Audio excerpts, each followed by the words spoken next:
السلام علیکم ګرانو دوستانو. نن به زه تاسو ته یو ډېر د خوشحالۍ خبر درکړم چې د افغانستان زمریانو زیمبابوې ته په اولنۍ 50 اوریزه لوبه کې یوه بدترینه ماتې ورکړې ده.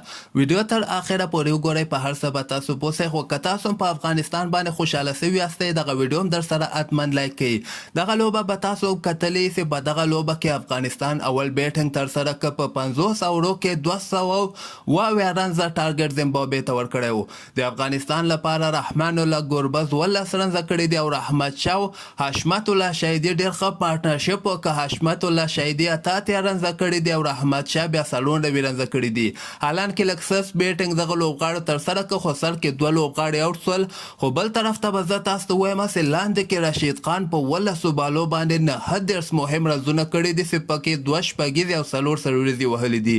د همدغه په وجه باندې افغانستان 200 رنزه ټارګټ زیمبابوې ته ورکړ. کني افغانستان دغه رنزونه 250 ټارګټ ورکاو چې هلته افغانستان ته مشکلات جوړېدلی سول. بل طرف ته د زیمبابوې لپاره بریسنګ مرزرباني 4 د افغانستان لوبغاړي آوټ کړي دي او دغه نورو بالرانو بیا دومره خاص بولنګ تر سره نه کړ. خو دلته که موږ د افغانستان بالرانو ته راسو، په دغه کې فضل حق فاروقي 2 لوبغاړي آوټ کړي دي، فرید ملک هم 1 لوبغاړی آوټ کړی ده او عظمت الله عمرزي هم 1 لوبغاړی آوټ کړی ده.